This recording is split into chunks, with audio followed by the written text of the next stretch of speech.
अब बहुत सारे बच्चों के दिमाग में डाउट भी है कि सर तैयारी करें या नहीं करें। एक चौथाई से भी कम कट ऑफ आप देख सकते हो कि जो चेकिंग स्कीम है, जो मार्किंग स्कीम है, वो आरपीएससी ने डियर इस बार काफी स्ट्रिक्ट कर दी है। कहीं ना कहीं अगर आपको सेफ रहना है तो आपको सर 400 मार्क्स को तो टारगेट करके पढ़ाई करनी ही पड़ेगी। मार्केट में सर जैसी बात बोली जा रही है, सब पास हैं, सब पास हैं, सब पास हैं। यहां से सर 2 नंबर के भी काफी क्वेश्चन पूछे जा सकते हैं, 5 के भी पूछे जा सकते हैं और 20 के तो और अच्छे पूछे जा सकते हैं। Hello everyone, welcome to engineers वाला। आरपीएससी एईएन का प्रीलिम्स हो चुका है और अब बहुत सारे बच्चे बिल्कुल तैयारी में लग गए होंगे आरपीएससी मेंस को लेकर।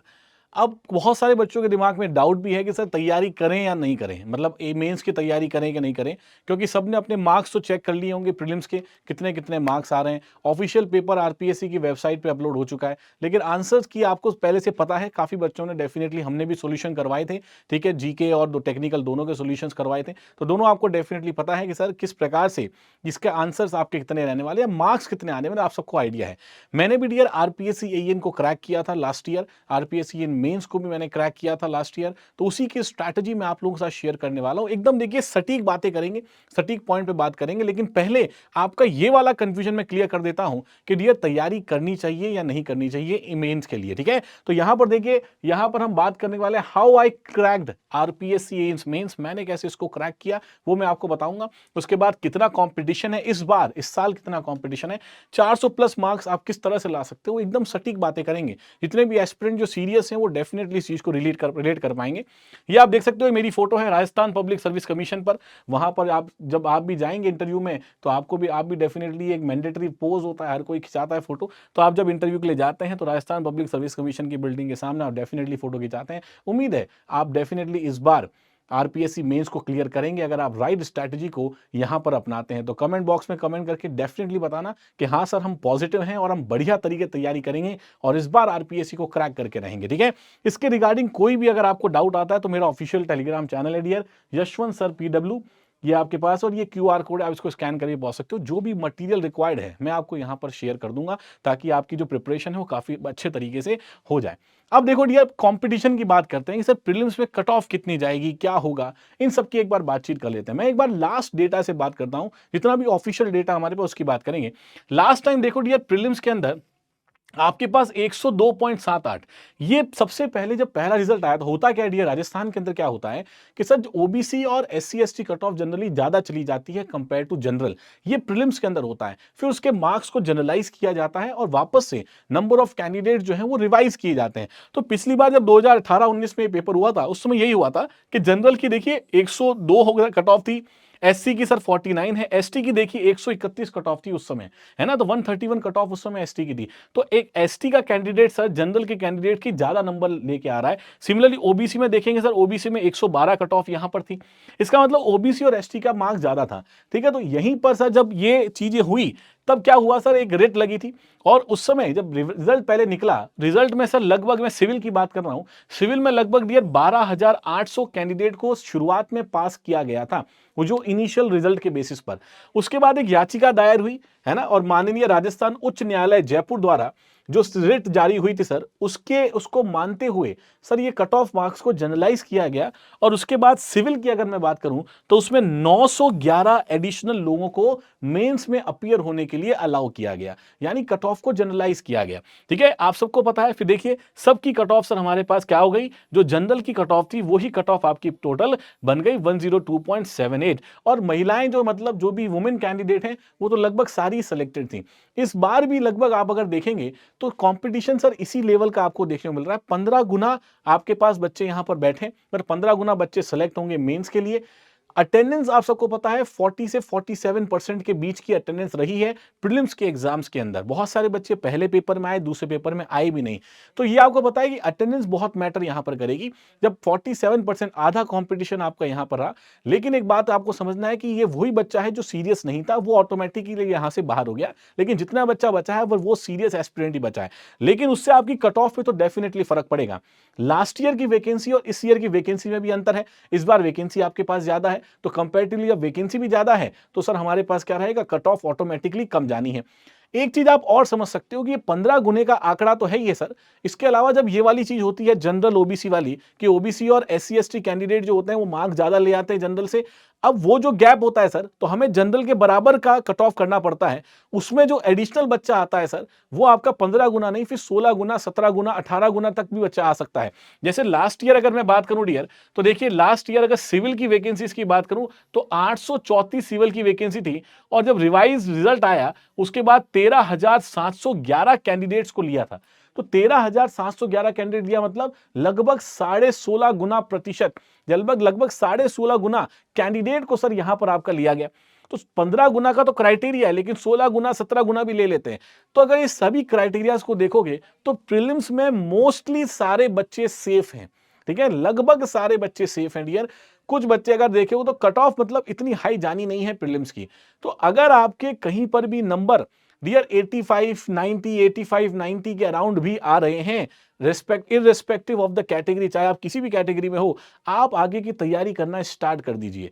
अब सर देखो, आपको लगेगा सर ये तो कंपटीशन ही बड़ा वैसा है, हम तो 2 महीने बाद तैयारी कर लेंगे। जब कंपटीशन ही कम है, बाकी एसएससी को लो, आरआरबी को लो, या किसी और स्टेट ए के एग्जाम के कंपैरिजन में सर यहां तो कंपटीशन बहुत कम है, तो हमारे लिए तो बहुत आसान हो जाएगा। इस चीज को डियर समझना, यहां पर अभी हाल ही में आरपीएससी जो आपका आरएएस का पेपर होता है डियर, एडमिनिस्ट्रेटिव सर्विसेज वाला जो पेपर होता है, उसका रिजल्ट आया था। उसके रिजल्ट में एक चीज देखना सर, क्या देखने को मिला। उसके रिजल्ट में आपको एक चीज देखने को मिलेगी सर, जो आरपीएससी आरएएस का जो हमारे पास रिजल्ट आया था, उसमें आपने इस बार नोट किया होगा कि सर इस बार हमारे पास वहां पर कट ऑफ सर कितनी गई, 208 कट ऑफ गई आउट ऑफ आपकी 800, यानी कट ऑफ सर 1/4 से भी कम कट ऑफ। आप देख सकते हो कि जो चेकिंग स्कीम है, जो मार्किंग स्कीम है, वो आरपीएससी ने डियर इस बार काफी स्ट्रिक्ट कर दी है। आई बात समझ में। तो वहां पर सर नंबर फ्री में नहीं बट रहे, अब नंबर लाने के लिए, एक एक नंबर लाने के लिए बड़ी मेहनत करनी पड़ रही है कैंडिडेट्स को। सर आरपीएससी आरएएस वाले पेपर में तो ठीक था, क्योंकि वहां 208, वहां पर कोई 50% का क्राइटेरिया नहीं है, लेकिन आपके एईएन के पेपर में डियर 50% का क्राइटेरिया है। ये आपको समझ में आना चाहिए कि हिंदी वाले सेक्शन में 33% का क्राइटेरिया तो है ही, और ओवरऑल वाले सेक्शन में भी 50% का क्राइटेरिया है कि 50% नंबर तो लाने ही पड़ेंगे। अगर आरपीएससी अपनी मार्किंग स्कीम डियर ऐसे ही रखती है, तो फिर तो आप तो सर 50% ही भूल जाओ। आई बात समझ में। तो बच्चा चाहे कितना आया कितना नहीं आया, प्री में क्या रहा, कितने सिलेक्ट हुए, सर 18,000 सिलेक्ट हो गए, सर फाइनल जो 1000 सीट है उसी बच्चा बैठेगा। चाहे 18,000 सिलेक्ट हो जाए, 17,000 बाहर होने वाले हैं। तो इस बात को देखिए कि आप 17,000 में रहोगे या आपको 1000 में रहना है, इस बात को समझना। तो कंपटीशन तो टफ है ही, कंपटीशन अभी भी टफ है, क्योंकि आरपीएससी ने अपनी मार्किंग स्कीम देखिए इस बार 1/4 से भी कम आपकी यहां पर कट ऑफ जा रही है। आई बात समझ में। तो इस बार चेकिंग काफी हाई है। तो यहां पर एक और चीज समझिए सर, अगर यहां पर मैं बात करूं आरपीएससी पिछले वाले की मेंस के कट ऑफ की, तो देखिए मेंस की हम लोग पूरी बात करने वाले इस पूरे सेशन के अंदर। तो प्रीलिम्स की आपको टेंशन नहीं लेनी, 80 नंबर से अगर आप ऊपर हो, 85 से आसपास हो, आप तैयारी करना शुरू कर दीजिए डियर, है ना। और जितनी वुमेन कैंडिडेट है, चाहे आपके कोच भी नंबर हो, क्योंकि प्री में तो मिनिमम क्राइटेरिया था ही नहीं, तो वुमेन कैंडिडेट जितनी लड़कियां हैं वो तो आप तैयारी शुरू ही कर दो। आपको तो, आपके लिए तो एकदम सोने पे सुहागा वाली बात है सर। ईडब्ल्यूएस के जितने स्टूडेंट्स हैं वो भी तैयारी कर दो, चाहे कैसे भी नंबर आ जाए। एससी एसटी वाले बच्चे आप भी तैयारी करना शुरू कर दो। सिर्फ और सिर्फ जनरल यूआर से मैं बातचीत कर रहा हूं डियर, जो जनरल यूआर वाले कैंडिडेट्स हैं, ठीक है, क्योंकि यूपी में भी एग्जाम था, तो आपको पता है कि यूआर कैंडिडेट थोड़े कम ही अप्लाई किए होंगे। तो सर यूआर कैंडिडेट में सबसे ज्यादा, मतलब यहां पर नंबर ऑफ एप्लीकेशन सबसे ज्यादा इनकी आई थी, लगभग 14,000 एप्लीकेशंस थी यूआर कैंडिडेट्स थी। तो सबसे ज्यादा कंपटीशन भी यही था। और हमें यह भी पता है सर कि एक वर्टिकल रिजर्वेशन का क्राइटेरिया भी होता है कि सर आगे चल के मेंस के बाद ओबीसी वाला कैंडिडेट डियर, जिसने ओबीसी से छूट नहीं ली है, वो जनरल की सीट पे आके बैठ सकता है।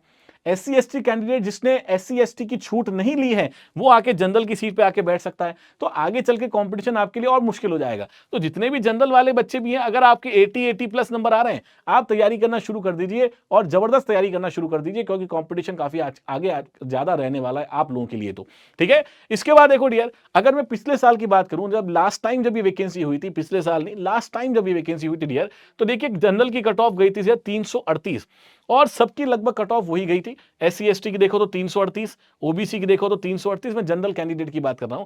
तो 338, ये 338 डियर आउट ऑफ 600 जो मेंस का पेपर आपका होता है ना, तो 600 में से 338 आपकी कट ऑफ गई लास्ट टाइम पे। इस बार आप उम्मीद कीजिए सर इससे ज्यादा ही जानी चाहिए।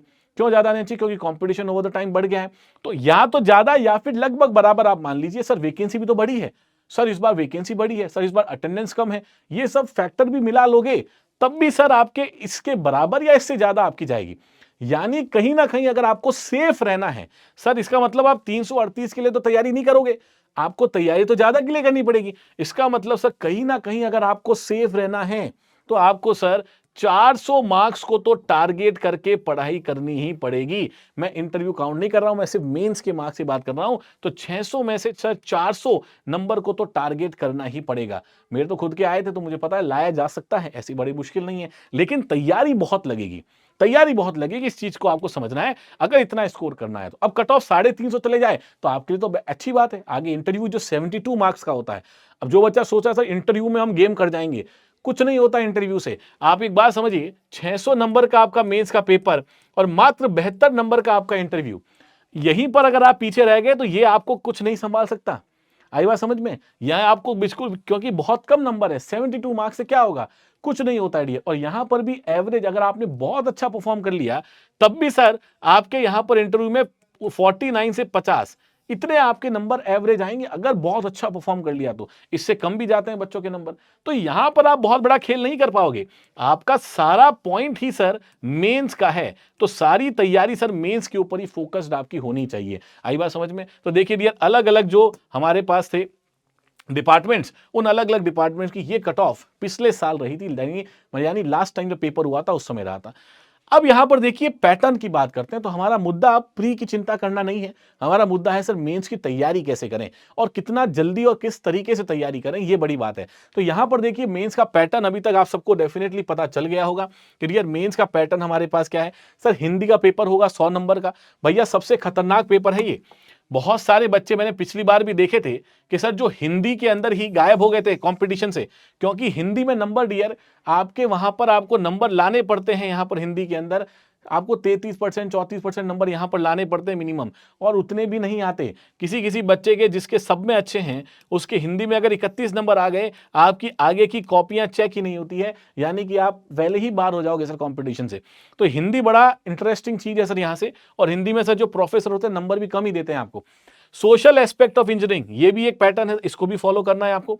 उसके अलावा 2 पेपर आपके ये आपके ब्रांच से होंगे जो 200 मार्क्स से पेपर होंगे, यानी टोटल 600 मार्क्स का आपका मेंस का पैटर्न डियर यहां पर रहता है। तो टोटल 600 मार्क्स का आपका मेंस का पैटर्न है। सबसे पहले मैं हिंदी की बात कर लेता हूं कि सर हिंदी को हम कैसे सॉल्व करें या हिंदी को टारगेट कैसे करें। देखिए हिंदी के अंदर आपको एक चीज समझनी है कि यहाँ 3 घंटे मिल रहे हैं, टाइम की ज्यादा कमी आपको महसूस होगी नहीं। अगर आपकी तैयारी अच्छी है तो टाइम की कमी नहीं होगी, टाइम ठीक है सर यहाँ पे, है ना। 100 नंबर का है, 3 पार्ट में ये पेपर होता है हिंदी का। पहला सर 30 नंबर का आपका व्याकरण का पार्ट होता है, 50 नंबर का सर आपका आपके गद्यांश ये सब चीजें होती हैं, और 20 नंबर पत्र लेखन और वो सब आ जाता है अनुवाद बी के अंदर, और लास्ट में सर 20 नंबर का आपका निबंध होता है ना। तो 20 नंबर निबंध का जो है, मान लीजिए आपने कितना भी अच्छा कर लिया तो निबंध में सर 20 नंबर में से सर 12 13 12 13 14 यही नंबर आपको मैक्सिमम मिल पाते हैं। अगर किसी का बहुत ही जबरदस्त है सर वो एक अलग चीज है, या प्रोफेसर ऐसा मिल गया है जो मेहरबान है तो ठीक है, तो 15 17 नंबर भी दे सकता है। तो यानी यहां से आप 15 नंबर अगर मैक्सिमम टारगेट कर सकते हो तो आपको सारा खेल डियर खेलना है अनुभाग अ में, यानी 30 अंक वाले पार्ट में अपनी व्याकरण को आप स्ट्रॉन्ग कर सकते हो। और व्याकरण में क्या डियर, व्याकरण में सर संधि हुआ, समास, उपसर्ग, प्रत्यय, प्रायवाची, ये सब चीजें, शब्द शुद्धि हो गया, वाक्य शुद्धि हो गया, मुहावरे, लोकोक्तियां, ये अगर व्याकरण के पोर्शन को आपने पकड़ लिया तो आपके 30 में से आप वहां पे अच्छा खासा स्कोर कर सकते हो। और एक और बात मैं बताता हूं, अगर आपने व्याकरण में अच्छा स्कोर नहीं किया, यानी अगर 30 में से आप 10-12 नंबर लेके आ रहे हो व्याकरण में, तो टीचर के दिमाग में ये भावना बैठ जाती है कि जिसको व्याकरण ही नहीं आती सर वो आगे जाके निबंध में तो पता नहीं क्या लिख रहा होगा। आई बात समझ में? तो हिंदी के प्रोफेसर की मानसिकता भी कुछ इस प्रकार की होती है कि सर शुरुआत में बच्चे को वो जज कर लेते हैं कि अच्छा इसकी व्याकरण ही जब बेकार है तो आगे क्या तो निबंध लिखा होगा। तो आपके पेपर पे ओवरऑल फर्क पड़ेगा, और इसीलिए बच्चा कहता सर पेपर तो मैं पूरा करके आया लेकिन नंबर मुझे 34 दिए, नंबर मुझे 36 दिए, वो ये कारण है। तो आपका ये व्याकरण तो किसी भी स्थिति में अच्छा होना बनता भी है, वरना आगे के नंबर पे भी आपका इफेक्ट पड़ने वाला है। उसके बाद ये देखिए संक्षिप्तीकरण, ये सब आप नॉर्मली कर लोगे क्योंकि सिंपल पैटर्न वाला खेल है कि अगर वृद्धिकरण मतलब आपको एक्सपैंड करना है, संक्षिप्ति मतलब बड़े को छोटा करना है, पत्र लेखन करना है, प्रारूप, अनुवाद, ट्रांसलेशन करना है, ये आमतौर पे आप लोग कर लेते हैं। तो ये 50 नंबर तो यहां तो लगभग सबके एक जैसा ही स्कोर रहने वाला है, इसमें कोई बहुत बड़ा अंतर आना नहीं है। और अनुवाद सी, यानी आप इन सब में से बात कीजिए तो एक बात ध्यान रखिए, व्याकरण को थोड़ा स्ट्रॉन्ग कीजिए। मैंने जहां से पढ़ा था सर वो राघव प्रकाश की किताब थी, है ना, हिंदी की किताब आती, तो आप वहां से डेफिनेटली उस चीज को डेफिनेटली कवर कर सकते हैं। अब आगे देखिए सर किस प्रकार के प्रश्न आते हैं। तो देखो इस प्रकार की वर्ड लिमिट का यहां पे ख्याल रखना पड़ता है। ये देखिए 2-2 नंबर के जो प्रश्न हैं, ये प्रश्न आया था कि संधि कीजिए, विद्या प्लस आलय का संधि कीजिए, सत प्लस जन का संधि कीजिए। अब ये संधि विच्छेद आपको अच्छे से करने पड़ेंगे, है ना, संधि विच्छेद सुरेश और इत्यादि, इसका संधि विच्छेद कीजिए। इस प्रकार के प्रश्न, और सामने ऐसी लाइन दे रखी होती है, स्पेस दे रखी होती है। ये 2 नंबर का सर आपका हिंदी का प्रश्न है। ऐसे और भी प्रश्न आते हैं सर ऐसे, ठीक है। तो हिंदी को आपको इस प्रकार से टैकल करना है। एक पर्टिकुलर पैटर्न में पढ़ाई कीजिए हिंदी के लिए, जो भी नोट्स आपके पास है उसको पैटर्न में पढ़ाई कीजिए। लिखने की प्रैक्टिस, वर्ड लिमिट का खास तौर पे ध्यान रखिए डियर।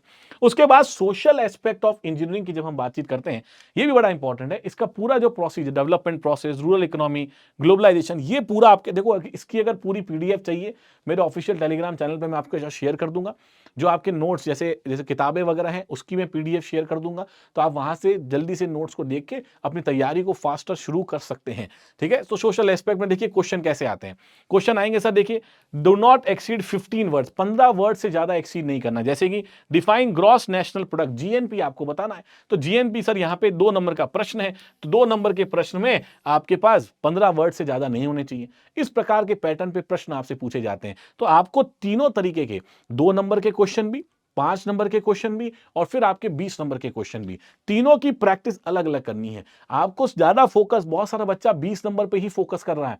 20 नंबर तो ठीक है सर, उसके अलावा ये जो 5 और 2 नंबर के वाले हैं, ये आपकी एक्यूरेसी को इंप्रूव करेंगे। इनको हल्के में मत लेना। 2 नंबर के क्वेश्चन को भी उतनी सीरियसनेस तरीके से अटेम्प्ट करके आना, ताकि वहां पे 2 में से 2 मिले, 2 में से 1 ना मिले। क्योंकि वो एक एक नंबर जो कटता है ना, वो आगे जाके 10-15 नंबर हो जाते हैं, और 10-15 नंबर आप पीछे चले जाते हो। तो मेंस में बड़ी इंपॉर्टेंट तरीका होता है कि आप अटेम्प्ट कैसे कर रहे हो।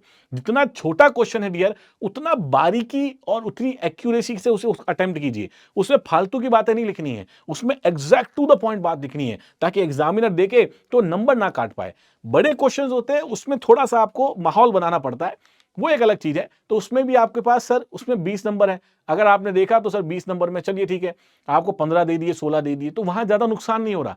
लेकिन ये 2 और 5 नंबर वाले क्वेश्चन में 2-2 नंबर, एक एक नंबर कटते जाते हैं ना, अटेम्प्ट करने के बाद भी, ये बाद में ओवरऑल आपके स्कोर को डाउन करते हैं। उस चीज को भी आपको समझना है डियर। जैसे देखिए यहाँ पे ये आपके पास सिविल इंजीनियरिंग का पेपर, टेक्निकल का जो हमारे पास है डियर, तो टेक्निकल में 2 नंबर के क्वेश्चंस आ रहे हैं। जैसे इंटर रिलेशनशिप बता दीजिए, मॉडुलस ऑफ इलास्टिसिटी, रिजिडिटी और सॉलिड की, यानी पेपर 1 का ही पहला क्वेश्चन था ये, सोम का क्वेश्चन, ठीक है। उसके बाद कैंटिलीवर बीम पे आप लोग शियर फोर्स बता दो एक किसी फिक्स्ड एंड पे, ये 2 नंबर का क्वेश्चन।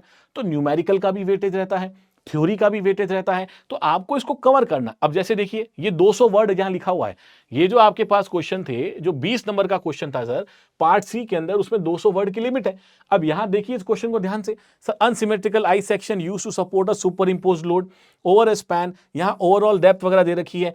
आपको पूछा है sir determine the stress at the central section of the beam, prestress की वजह से आपको कैलकुलेशन करना है। तो इसकी कैलकुलेशन लंबी भी है सर, इसमें एकदम step by step proper calculation करनी पड़ेगी।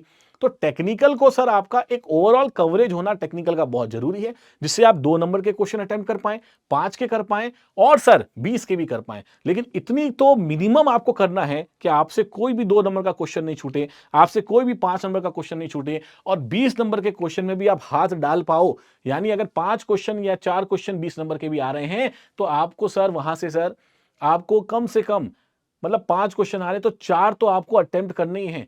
आपको पेपर अटेम्प्ट करना ही पड़ेगा डियर पूरा, अदरवाइज क्योंकि मार्किंग स्कीम जो है स्ट्रिक्ट हो चुकी है, तो आपको नंबर वैसे भी कम मिलने हैं। आई बात समझ। रिटर्न पेपर का सबसे बड़ा झमेला ये है डियर कि वहां पे सर नंबर मिलने ही कम है, तो पता चला आपने अटेम्प्ट करने के बाद भी ओवरऑल बाहर हो गए। उस चीज को आपको सर यहां पर ध्यान रखना है, ठीक है। तो ये जो सब कंप्लीट स्ट्रैटेजी डियर मैंने आपको जो बताई, कि अब यहाँ पर एक छोटा सा इसको मैं समराइज कर देता हूँ। मैं आपको बता चुका हूँ ये मेरा ऑफिशियल टेलीग्राम चैनल है, आप यहाँ पे ज्वाइन कर सकते हैं। जो भी नोट्स वगैरह हैं, थोड़ी बहुत जो भी चीज़ें सपोर्टिंग है, वो मैं आपको यहाँ पर प्रोवाइड कर दूंगा, ठीक है सर। तो हिंदी को सबसे पहली बात है बिल्कुल हल्के में नहीं लेना है डियर।